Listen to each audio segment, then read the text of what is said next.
The increased cost of basic medicines has become a heavier burden for families' limited budget, especially as the public health care facilities are becoming progressively worse due to underfunding. And today the conversation is on how to grow Nigeria's health economy. And I'm joined now by a medical consultant who is the vice chair of Sahad Hospitals in the person of Dr. Shamsudeen Aliyu. Thank you, doctor, for coming on the program today. Good morning. It's good to be here. Good to have you join us on the program. But let us hear from you, especially from the lens of a medical practitioner and consultant here in Nigeria. How would you say is the current state of Nigeria's healthcare economy? Well, as the viewers has said, and all the comment you got online, there's a poor funding in healthcare, both in public and private, and that has impacted a lot in the quality of care we receive in our hospitals. The healthcare is grossly underfunded by Abuja Declaration 2001, West African Union declared that each country should budget around 15% of their annual budget to healthcare. Since then, Nigeria has not been able to do that. Our budget to healthcare is between 4.1 to 4.7. That's the highest it's got from that 2001 to now. So, you can see this will impact on the quality of care we receive. And then again, there is inequality in how this allocation is being shared. For that, you will find out that primary health care are not receiving the attention they should receive, and you find out the tertiary care are highly congested and people are not getting the quality care they should. And you can see as the contribution of healthcare expenditure in the GDP is very low. It's around 4.08%, which is the same thing. Because of the poor quality, a lot of people are leaving the country to source for healthcare abroad because they cannot trust the care we have in our hospitals. Quite an unfortunate picture you have painted there. But, seeing all that you've said, especially in the area of, poor funding, impunity in the sector, is there any hope, especially from your lens again, if I may ask? Well, it's the hope is with the government. If they look into it and improved in the budgetary allocation to healthcare, that's number one. And again, encourage the private sector, make more friendly policy for investors to come into the healthcare. Because at the moment, you'll find out that the private healthcare are too expensive because there's no subsidy anywhere. There should be some incentives, there should be some partnership between public and private sector, maybe infrastructural developments that could help and encourage the private sector to move. Currently, the private sector is carrying up to 70% of the care in the country. And if you look at other countries, you realize that the major grower of healthcare is private sector. In America, in India, even in the UK, the NHS is being congested and the government is opening up for the private sector to grow. So for us to do it well, to attain the universal health coverage, government has to do something. Increase the budgetary allocation and make a fair distribution of those allocations and encourage the private sector to grow. That's what needs to be done. And unfortunately, we don't really see that hope coming, because even in this year's budget, the allocation is 4.6. It's not even 4.7. It's now come down to 4.6. So I don't see really government doing enough to counter this problem that we are facing, we're having. Well, at this point, we will be going on a short break. When we return, the conversation continues. And my guest, who is Dr. Shamsudeen Aliyu, is still on standby, so do stay.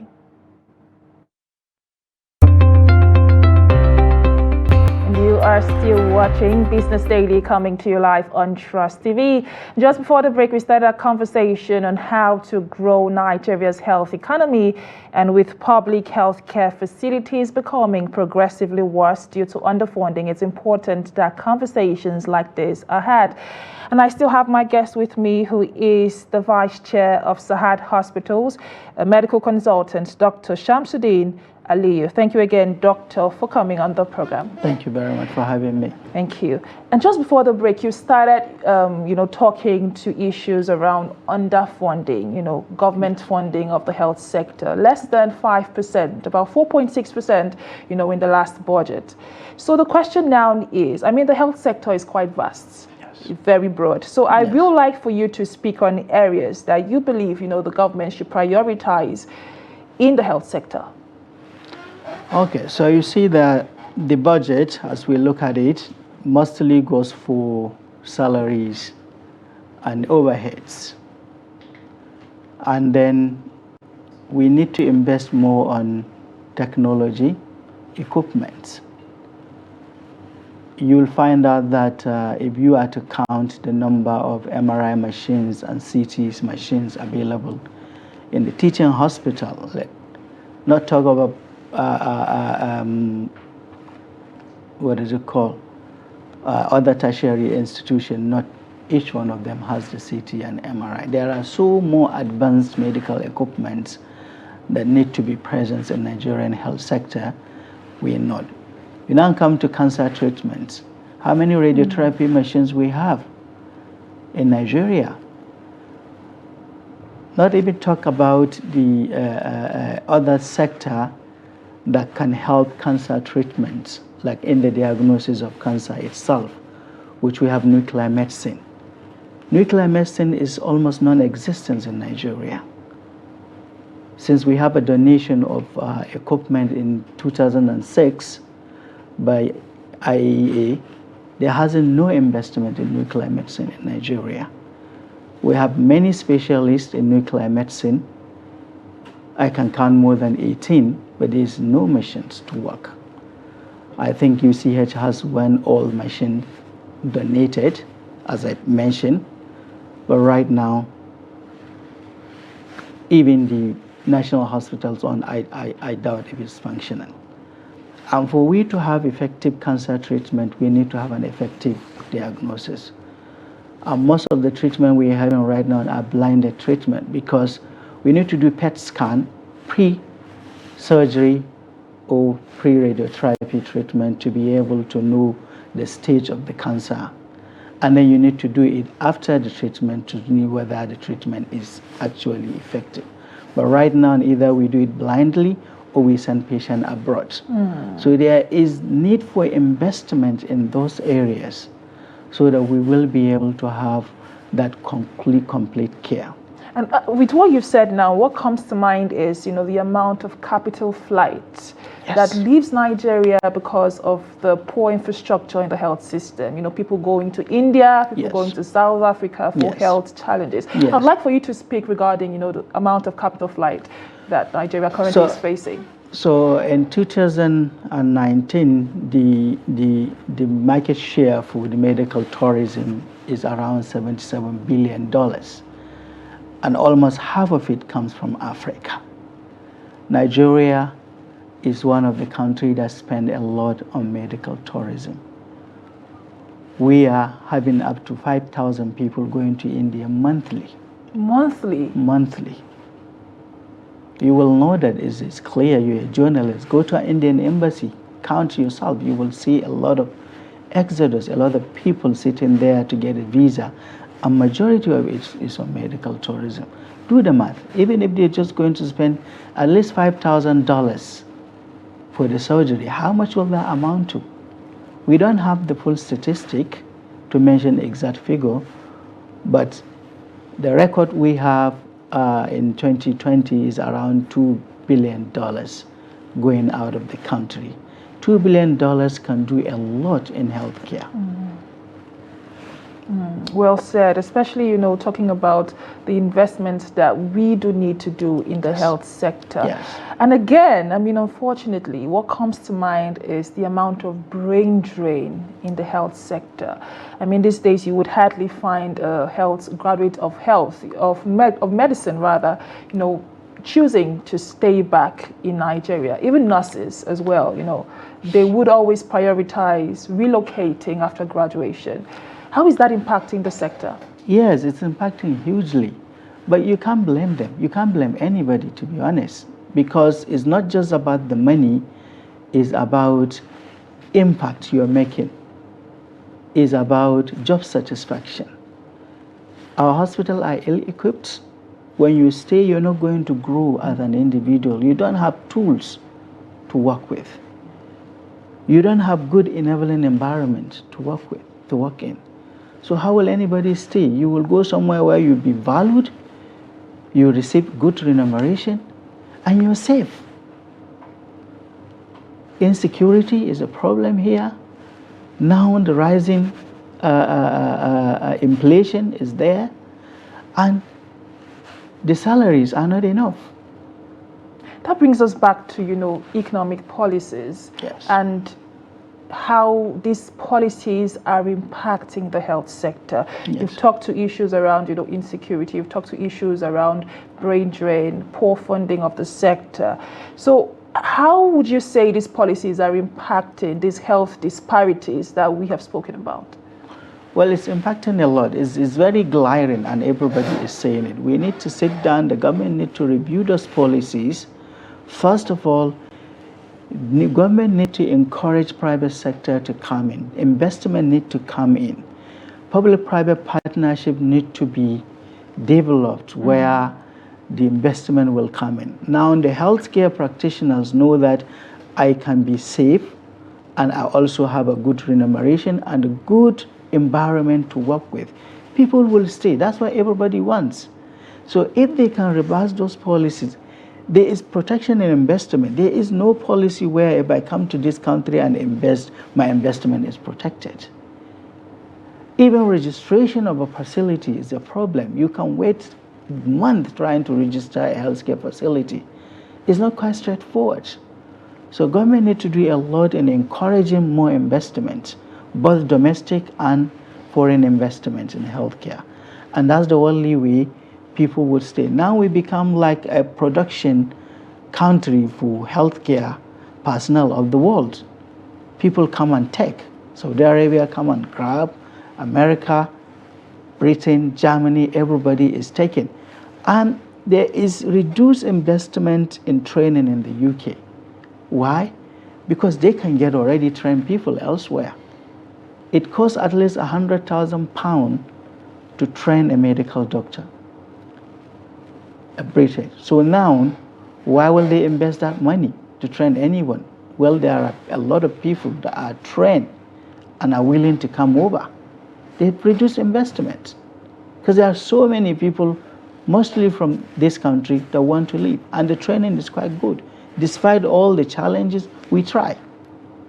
Nigerians are doing very well in foreign countries. We're not lazy, we're hardworking, and we want good working environment to flourish. And people have to leave. So government has to revise these policies, saying that you have to stay 2 years before you go, or all of those things are not helping. Make environment conducive, do an appropriate funding, 10%. It's doable. Government should just do that. Let's invest, let's get all of this, let's get our people back home. Considering the population Nigeria has, last I Yes. checked, according to the National Population Commission, over 210 million, Nigerians currently in Nigeria. Huge numbers there. Health, like you rightly stated, should be, a priority. Yes. But you also touched to, issues around public-private partnership. Yes. And the business environment in Nigeria. Unfortunately, beyond the health sector, this is, a challenge that most business people re-echo. having and running a successful business in Nigeria is a major challenge. So I'd like for you to speak towards that, especially what kind of collaborations do you think the health sector should be having now with the government? So there are two. Now there's a management issue. We're having a lot of issue in terms of management of public hospitals or public sector. You will expect a private company to do well. Look at banks now. You'll see somebody coming to work in the public environment 10 o'clock. But you wonder how can bankers are going to work by 7 a.m. There's a discipline. If you don't do what you are expected to do, you're going to pay for that. But when you involve private sector, they're going to sanitize those because there is a gain in it. If you manage this properly, you have a gain. If you don't manage, you won't. And there's an investment you put in. And there's a popular saying, what belongs to everyone doesn't belong to anyone. So sometimes that's how we treat public sector. It doesn't belong to anyone. So you are for privatization? Yes. So let's do it in the proper way. You will see these improvements in the services, even the revenue. So there is a lot of issue in terms of retention of the revenue, because the public hospital or public institution doesn't really care how much they generated. When the private sector, they really have to weigh. They need to do that. So this collaboration will help in management. Again, in the infrastructure, government could come and build and then allow the private sector to equip and then to run. And then it becomes like a transfer at the end of the day to the government. And public-private partnership is well established in many countries, and it works. It works. You re-emphasize the importance of infrastructure. You also did talk, to the issue around leveraging technology. Yes. But beyond technology, what other immediate infrastructural needs does the health sector need, in the area of in urban and rural centers? So you see, the model of the healthcare system in Nigeria is we have a tertiary institutions who take care of the more advanced diseases, and you have secondary care, which are controlled by the states, and then we have primary health care, which is a hybrid between state and the federal. So if we do good investment in the private health, in the primary health care, and it becomes well advanced, and there's fair distribution in the manpower, because that's another problem. You'll find out that most of the healthcare practitioners are not living in the rural area. So if we can turn and then invest more in the primary health care, you will see serious decongestion in the tertiary care. Now, part of the reason a lot of people don't go to private public hospital is because of the queuing, because of the waiting time, and also decay infrastructure. But the issue is the system is overwhelmed. So investment in the primary health care will decongest the tertiary centers, and then you will have much more better services, because the people working there, they are stretched, because there's so much work coming there, because the primary health care are not actually functional. I would like for us to now talk around, community health education, because unfortunately that is an area that has not been given, all the attention it needs. So healthcare prevention and healthcare promotion is also part of the investment the government should focus on. Community diagnosis, having people being enlightened on health practices will reduce the number of people actually coming to the hospital. That's one way. And then those that come at the primary level come early, they will get treated early without the disease being advanced. You find out that a lot of people that comes to the tertiary hospital, mostly in medical department, you find out that they come at a later stage of the diseases. The reason is because they keep delaying it, they don't want to come, and there is no actually good primary health care services for them to be advised early without spending a lot of money. So that way you find out that the survival rate is quite low, people die when they come, and then discourages people.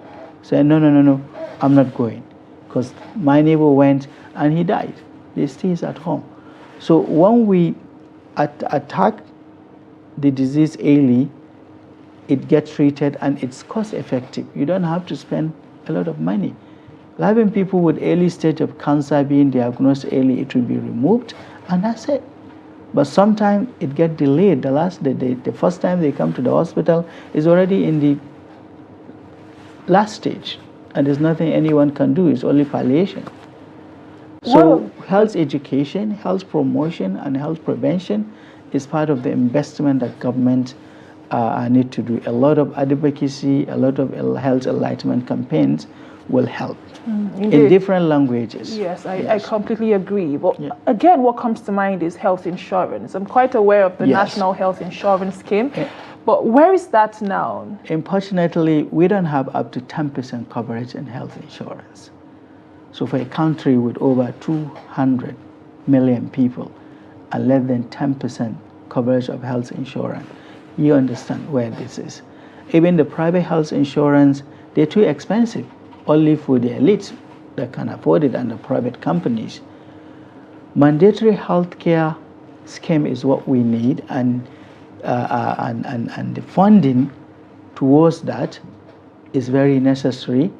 There's a lot of out-of-pocket payment, which is huge, and that scares people from coming to the hospital. If you know that you don't have to pay a lot to come, you will have diseases at the early stages. Because you have headache, you will say, it's just headache. I'll just get over-the-counter medication for it. And then next week, it comes back. Next month, it comes back until you start having seizure. When they do a CT scan, you already have a brain tumor. It happens. You keep delaying because you're just thinking of how much you're going to be billed when you get to the hospital and how much weight that you have to endure. From seeing, because health tertiary institutions have OPD, which are like a primary care too, attending to some. Before you get transferred to the right department or specialist to see you, it takes weeks. So it is a serious problem. You don't even know where to start. The ratio, doctors-patients ratio, according to WHO, is supposed to be 1 to 1,000 in developed country and 1 to 2,000. In Nigeria, it's 1 to 6,000. One doctor to 6,000 patients. And there is massive exodus every single day. So you expect this to continue increasing. Talking about the mass exodus, I believe it was last year or early this year, we saw quite a number of pharmaceutical companies leave, from GlaxoSmithKline to Sanofi and some others as well. And that has, caused the rise in the price of medication. So even beyond having access to, say, a doctor, you also have to buy medication. So investment in pharmaceutical, as one of the viewers rightly said, is also important. Are there successful pharmaceutical companies here in Nigeria? Yeah, there are, but not all the medications we need we can produce here. There are basic ones, paracetamols, but when you're talking about cancer medications and stuff, are too expensive and are always foreign. So it's quite difficult. And sometimes those medications are not the one that you will take for 2 weeks or 2 months. They're the one that you will take continuously. Almost some of them for life. So there's a rise in foods, commodities, and then the medications, and you don't even know where to start. This serious problem. As the year slowly comes to an end, conversations around, budget for the year 2025, has already started. So what are your expectations, especially, as someone who is in the health sector? What sort of a health sector are you looking forward to, say, for the year 2025? So for the year 2025, our expectation is for government to look into increasing the funding, and also the distribution of that funding should be fair cutting across the primary health care all the way to tertiary health care, and also looking at the reductions in the increase in training funding, so that we can now try to replace the people that have already left the healthcare. Scholarships, grants that will also help people to do more, to stay. So these are the kind of things we're expecting. And also investment into infrastructural development, increasing the number of our hospital and the private sector engagements as well. These are the things we're expecting in the next year budget. Hopefully this will help to retain what we have right now currently, because I tell you, as we speak, somebody is already filing a visa to leave, and it continues. And now why it can't stop people tell the stories when they leave? This is what is happening here. Why do I wait? And it continues. There's no stop to this if government didn't change the narratives. But beyond our expectations from government, as Nigerian citizens, someone like myself and other stakeholders across board, are there roles that we can play to contribute to a healthier Nigeria? Well, I think what we could do is just talking about it, because there's no two ways. If there's no funding in healthcare, there's nothing actually anyone can do. You can own a private hospital. Your hands are tied. You have salary to pay. There's a rising in the electricity bill. There's rising in this. There's rising in this. You have no choice than to review your prices. You review your prices and keep reviewing it. So what else anyone can do? The funding is actually the only solutions we need. And also engagement and making more friendly policies that encourage other funders to come in. And it happens in many different countries and is working. I'd like for you to speak to one policy that if you could change at this moment, you would change. Well, there are so many things. Narrowing it down is really quite difficult.